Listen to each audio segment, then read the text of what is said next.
बिस्मिल्लाहिर्रहमानिर्रहीम। मेरा नाम डॉक्टर निज़ामुद्दीन उस्मानी है और मैं खैबर मेडिकल कॉलेज में as assistant professor medical specialist और गेस्ट्रोएंटरोलॉजिस्ट काम करता हूं। और आज बहुत सारे लोगों की डिमांड पे और मैसेजेस पे मैं आपको हेलिटोसिस के बारे में, यानी बैड ब्रेथ या bad false smell in mouth, इसके बारे में मैं आपको बताऊंगा। ये वो लोग जिनको मुंह से गंदा स्मेल जिनके मुंह से गंदा स्मेल आते हैं, मैं इसके बारे में आपको बताऊंगा। इसकी थोड़ी सी डिटेल में मैं जाऊंगा क्योंकि इसके बहुत सारे काजेज़ हैं, लेकिन जो सबसे कॉमन काज है वो यही है कि जो सल्फर प्रोड्यूसिंग बैक्टीरिया है आपके मुंह में, वो जब सल्फर प्रोड्यूस करता है तो वो सल्फर की वजह से ये गंदी स्मेल आ जाती है।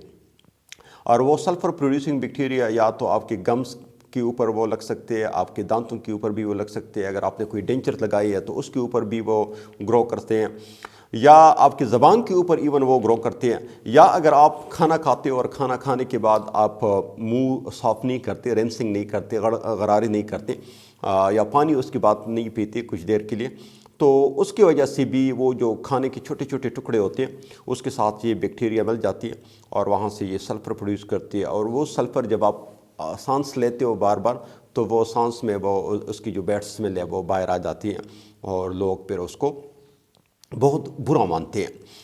लेकिन इसके कुछ और वजूहात भी हो सकते हैं।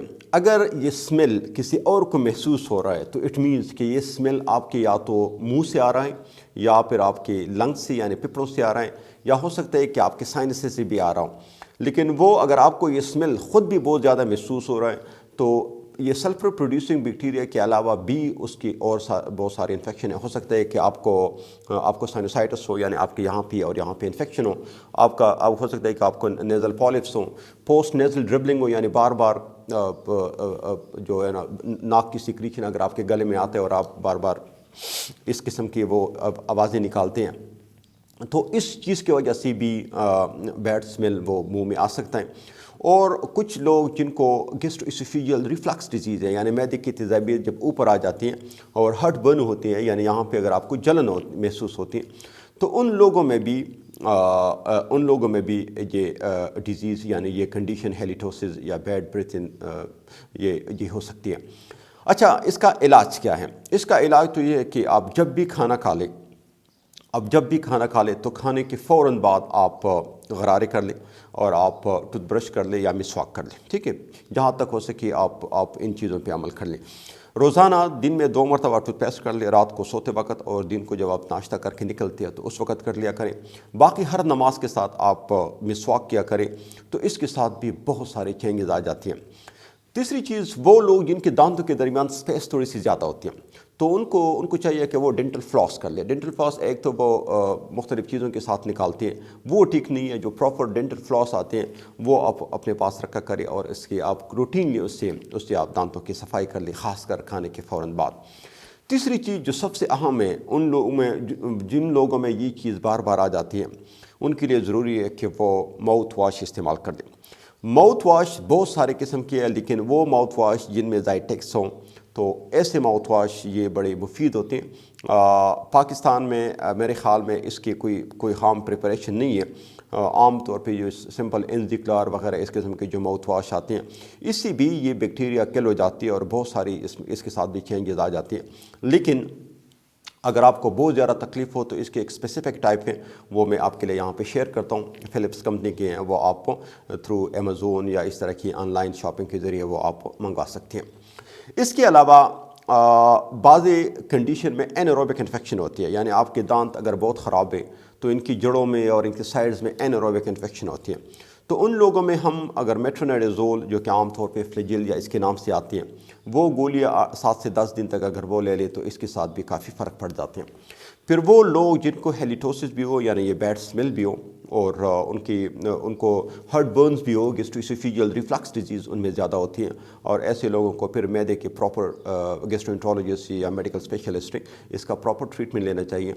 वो उसके साथ फिर इसमें बेहतरी आ जाती हैं। अगर छोटे बच्चों को ये मसला हो, यानी बहुत छोटे छोटे बच्चे हो जिनको ये मसला हो और वालिदैन अगर उसकी वजह से परेशान हो, तो देख ले कि बच्चे को साइनोसाइटिस तो नहीं है, बच्चे को टॉन्सिलाइटिस तो नहीं है, बच्चे को ایڈینائڈائٹس تو نہیں ہے، یا بچے کو ہو سکتا ہے نمونیا ہو، یعنی اگر بار بار نہیں آتا اور ایک مرتبہ یا اس طرح سڈنلی آ جائے تو ہو سکتا ہے کہ وہ بچے کو نمونیا ہو، یا بچے کو لنگ ایبسس ہو، یعنی سینے کے کوئی بیماری ہو، اس کی وجہ سے بھی یہ بیڈ اسمیل منہ میں آ سکتی ہے۔ کھانے میں گوبھی اور ڈرائی فروٹس اور دودھ اور اس کے علاوہ انڈے، یہ لہسن، پیاز، یہ چیزیں ایسی ہے کہ جن کی وجہ سے سلفر کی لبریشن بہت زیادہ ہوتی ہیں، اور جن کی وجہ سے یہ بیڈ اسمیل تھوڑی سی زیادہ ہوتی ہیں۔ سو وہ لوگ جن میں یہ چیزیں بہت زیادہ ہوں، ان کے لیے ضروری ہے کہ وہ ان کھانوں کو تھوڑا سا کم کھا لیں اور ان سے تھوڑا سا گریز کر لیں یا ان کو کم کھا لیں۔ اور جن چیزوں کے ساتھ یہ ختم ہو جاتی ہے، ایک اگر آپ لیمو پانی بار بار لیتے ہو، اس کی وجہ سے یہ کم ہو جاتی ہے۔ اگر بہت زیادہ اسمیل آ رہی ہے اور آپ نے کہیں پہ کسی میٹنگ میں جانا ہے اور آپ کو محسوس ہو رہا ہے کہ اب میں کیا کروں، تو آپ تھوڑا سا لیمو لے کے اس کو دانتوں میں چبا لیں تھوڑی دیر کے لیے، تو ایک تو اس کے ساتھ وہ جو سلفر ہے اس کی تھوڑی سی ڈائلیوشن ہو جاتی ہے۔ دوسری بات یہ کہ آپ کا جو سلائیوری سیکریشن ہے وہ ایکٹیو ہو جاتے ہیں، یعنی آپ کا سلائیوا منہ میں لعاب زیادہ بن جاتا ہے اور وہ آپ سوالو کرتے ہیں، اور اس کی وجہ سے وہ سلفر کی جو افیکٹ ہے وہ ختم ہو جاتے ہیں۔ اس کے علاوہ پیپرمنٹ چیونگ گم جو ہوتے ہیں، پیپرمنٹ جس میں پودینہ ہوتا ہے، وہ ببل یا چیونگ گم جس کو کہتے ہیں، وہ آپ چبا سکتے ہیں۔ اس کی وجہ سے بھی دو فائدے ہیں، ایک تو یہ کہ بار بار آپ کے منہ میں پانی آتا ہے اور لعاب آتا ہے، تو وہ جو سلفر کنٹیننگ ڈبریز ہوتے ہیں وہ ختم ہو جاتی ہے یا آپ کے منہ کے اندر اسٹمک کے اندر چلی جاتی ہیں۔ اور دوسری بات یہ کہ اس پیپرمنٹ کی جو اپنی فریگرنس ہے اس کی وجہ سے بھی اس کی جو اسمیل ہے وہ تھوڑی سی کم ہو جاتی ہے۔ باقی مختلف قسم کی ماؤتھ واشز ہیں وہ اویلیبل ہے، وہ آپ یوز کر سکتے ہیں۔ تیسری جو سب سے اہم چیز ہے، جب آپ ٹوتھ برش کرتے ہو، ایسے لوگ جن کے منہ سے بار بار اسمیل آتے ہیں، جب آپ ٹوتھ برش کرتے ہو تو دانتوں کے ساتھ ساتھ زبان کو بھی صاف کر لیں، ٹھیک ہے نا۔ زبان کی صفائی کا طریقہ یہ ہے کہ عام طور پہ بہت اچھی کوالٹی کی جو ٹوتھ برشز ہوتی ہیں، اس کے بیک پہ زبان صاف کرنے کے لیے وہ ہوتی ہے، تو وہ آپ آگے پیچھے کی طرف منہ کر لیں ٹوتھ برش کو، اور اس کے ساتھ آپ زبان کو صاف کر سکتے ہیں۔ اس کے علاوہ وہ لوگ جن کو ENT کا مسئلہ ہو، یعنی جن کو سائنوسائٹس ہو، جن کو ایڈینائڈائٹس ہو، خاص کر بچوں میں، یا ٹانسلائٹس ہو، تو وہ تو ایک کرونک سورس ہے انفیکشن کے، اور اس میں مختلف قسم کے بیکٹیریا ہوتے ہیں، تو ان لوگوں کو بھی چاہیے کہ وہ اپنے ڈاکٹر سے یا ENT ڈاکٹر سے یا کسی میڈیکل اسپیشلسٹ سے اس کا علاج کروائیں۔ Hope you have got the message. Thank you very much. اللہ حافظ۔